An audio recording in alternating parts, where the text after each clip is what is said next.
Voici les titres de ce journal. FANAF, ouverture officielle du symposium. Infrastructure, conférence de presse sur la 7e édition des Journées africaines de la géotechnique. Mesdames, Mesdemoiselles et Messieurs, bonsoir. Vous êtes sur Business 24 Africa et c'est le journal. Du 30 juin 2015 au 3 juillet 2015, la capitale politique de la Côte d'Ivoire, Yamoussoukro, va arbitrer la 7e édition des Journées africaines de la géotechnique. Pendant 4 jours, les géotechniciens africains vont réfléchir sur les raisons de dégradation des routes et sur le phénomène récurrent des écroulements d'immeubles en Afrique. Les enjeux de la rencontre ont été présentés au cours d'une conférence de presse qui s'est tenue le mercredi à Abidjan, à Marcory, au siège du LBTP. Un reportage de Jean-Charles Sibaï et le commentaire de Lawani Babatunde.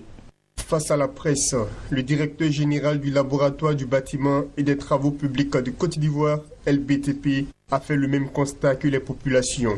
Les voies sont en mauvais état et comme ses concitoyens, il s'explique difficilement leur dégradation rapide. Dr Amédée Kofi Kwaku a révélé que toutes les villes africaines partagent le même constat. La situation interpelle tous les géotechniciens du continent qui s'interrogent, surtout que dans l'esprit des populations, l'état de dégradation de la voirie pourrait s'expliquer par les carences des ingénieurs des chaussées. En ce qui concerne les routes, les dégradations précoces suscitent plusieurs interrogations. Alors, est-ce que c'est un problème de dimensionnement? Si ces routes se dégradent, est-ce que c'est un problème de dimensionnement? Alors, qu'est-ce qu'on appelle dimensionnement? Est-ce que ce sont les différentes épaisseurs qu'on a mises pour faire la route qui sont pas suffisantes? Ou bien est-ce que les matériaux qu'on a utilisés sont adaptés? Voilà la question qu'on se pose. Deuxième problème, est-ce que ces matériaux-là qu'on met en œuvre, est-ce qu'ils ont été bien mis en œuvre? Parce qu'il y a un problème de mise en œuvre. Parce que si le problème se pose partout en Afrique, on va se poser cette question, est-ce qu'il n'y a pas un problème de mise en œuvre? Est-ce que les entreprises qui réalisent les travaux ont-elles la compétence pour la réalisation de ces travaux? C'est une autre interrogation. Est-ce que le contrôle qu'on effectue sur ces chantiers dans ces différents pays, est-ce que ces contrôles-là sont adaptés? Est-ce que les matériaux même qu'on utilise pour faire ces routes, est-ce qu'on les connaît très bien? Est-ce qu'on les maîtrise? Est-ce que les règles d'exploitation des routes sont respectées? Alors j'explique. Lorsqu'on est en train de dimensionner une route, on va dimensionner une route pour que le poids sur chaque essieu soit de 13 tonnes. Mais est-ce qu'au moment de l'exploitation de ces routes-là, est-ce qu'on a les 13 tonnes à l'essieu? Est-ce que les logiciels que nous utilisons, parce que malheureusement, dans tous nos pays d'Afrique francophone, nous utilisons les mêmes logiciels qui n'ont pas été conçus chez nous ici, qui ont été conçus en Europe pour faire le dimensionnement de nos routes. Est-ce que les problèmes que nous avons, dans la mesure que je répète, ce n'est pas un phénomène ivoirien, est-ce que tous ces pays-là, ce n'est pas parce qu'on utilise des logiciels qui ne sont pas adaptés à notre environnement? Autre phénomène qui préoccupe les géotechniciens, les écoulements d'immeubles dans la ville. C'est pour trouver réponse à toutes ces interrogations que la ville de Yamoussoukro, capitale politique de la Côte d'Ivoire, va abriter du 30 juin au 3 juillet prochain la 7e édition des Journées africaines de la géotechnique. Toutes ces questions seront débattues par nos experts en vue de proposer des solutions pour assurer la qualité et la durabilité de nos ouvrages de génie civil et de bâtiments. JAC 2015 est donc une plateforme qui est offerte à tous les techniciens du bâtiment et des travaux publics et aux entreprises intervenant dans ce domaine pour échanger sur les problèmes géotechniques du moment. Il y aura des ateliers pour permettre à chaque participant de poser ses préoccupations et avoir en retour la réponse des experts qui nous font l'amitié de venir en Côte d'Ivoire pour participer à ces journées. 250 participants venus de tous les pays d'Afrique francophone sont attendus à cette 7e édition des Journées africaines de la géotechnique. Des journées de haute portée scientifique, selon Dr Amédée Kofi Kwaku, directeur général du LBTP. Le gouvernement ivoirien avait annoncé les couleurs de l'intérêt qu'il porte au symposium de la FANAF. La veille de l'ouverture de la rencontre, un cocktail de bienvenue a été offert à la délégation. Le directeur de cabinet du ministre de l'économie adjoint au Premier ministre chargé de l'économie et des finances a présenté aux hôtes de la Côte d'Ivoire un pan de la culture locale. Le symposium de la Fédération des sociétés d'assurance de droit national africain FANAF va se poursuivre sur 3 jours. Il se veut une rencontre scientifique de réflexion sur l'assurance et la protection sociale en Afrique. Le symposium de la FANAF prendra fin ce vendredi avec d'importantes recommandations attendues par l'ensemble des acteurs. La sécurité sociale est au cœur de tous les débats de développement en Afrique. Selon le Bureau international du travail, 80% de la population en Afrique subsaharienne est exclue des systèmes de santé adéquats. Pour inverser cette tendance, les assureurs du continent, réunis au sein de la Fédération des sociétés d'assurance de droit national africaine, se sont donné rendez-vous dans la capitale économique ivoirienne pour réfléchir et proposer des solutions.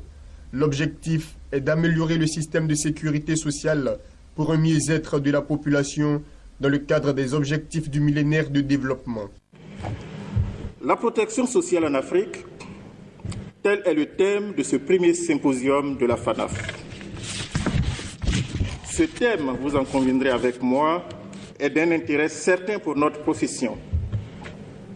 Nous notons depuis quelques années que sur recommandation des partenaires au développement et dans le cadre du renforcement des filets de protection sociale pour lutter contre la pauvreté et accélérer l'atteinte des objectifs du millénaire pour le développement, nombre de pays ont commencé à mettre en place des mécanismes de couverture médicale universelle, maladie universelle d'une part, ainsi que des réformes du système de sécurité sociale existant d'autre part.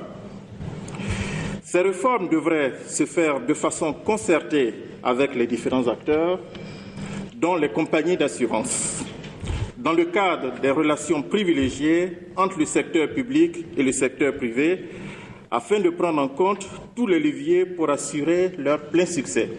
C'est pourquoi le symposium de la FANAF vient à point nommé. La concertation et le partage d'expériences permettront assurément de capitaliser les acquis et d'apporter des améliorations au système existant. Dans ce cadre, l'initiative de rassembler toutes les sommités qui interviennent dans la sécurité sociale est à saluer parce qu'elle va permettre de porter une réflexion globale sur cette problématique. En Amérique latine, mais également plus proche de nous en Afrique du Sud, au Kenya, au Ghana, au Rwanda, des initiatives ont été prises, parfois avec succès. Et nous voulons nous enrichir de toutes ces expériences pour apporter une solution et une réflexion plus équilibrée à ce vaste mouvement. C'est le propos de ce symposium. Le résultat que nous attendons, c'est simplement que les principes soient fixés, que l'on puisse, à l'issue du symposium, trouver quel est le système le plus harmonieux.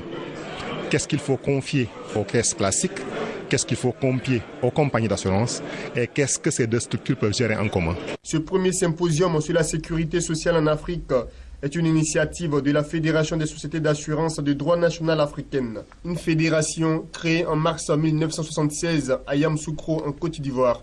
Elle compte à ce jour 8300 collaborateurs. À présent, les informations en bref. Le Fonds monétaire international FMI a estimé le 23 juin que la croissance de l'économie sud-africaine devrait atteindre 2% en 2015 contre 1,5% en 2014. Cependant, cette légère hausse reste insuffisante pour favoriser une baisse du taux de chômage du pays. Le FMI a également fait savoir que le PIB augmentera de 2,8% à moyen terme, à condition que la production d'électricité soit suffisante. Il y a seulement un an, l'institution tablait sur une croissance de 3,5% à moyen terme. Achevons cette information en bref avec le FAGAS qui signe un accord de siège avec le Cameroun pour se développer sur la zone CEMAC. Le gouvernement camerounais et le Fonds africain de garantie et de coopération économique ont signé récemment la signature d'un accord de siège. Face à la diversité des réalités des pays membres et surtout pour mieux répondre aux besoins spécifiques provenant des gouvernements et des opérateurs économiques de la zone CEMAC, le FAGAS s'est engagé depuis quelques quelques années dans une politique de décentralisation de ses activités avec la création d'une représentation légère du Fonds régional en Afrique centrale basé au Cameroun.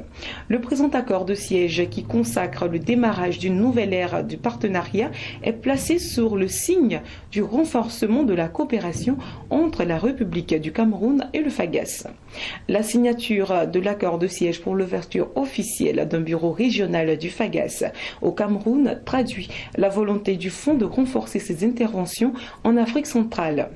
Le choix du Cameroun tient compte du poids économique et démographique ainsi que sa position géographique stratégique au cœur de la zone CEMAC. C'est sur cette information que ce journal prend fin. Merci à tous de nous avoir suivis. Vous avez rendez-vous à 21h demain avec Marie-Josée Kouassi pour le journal. Merci à tous de nous avoir suivis. Au revoir.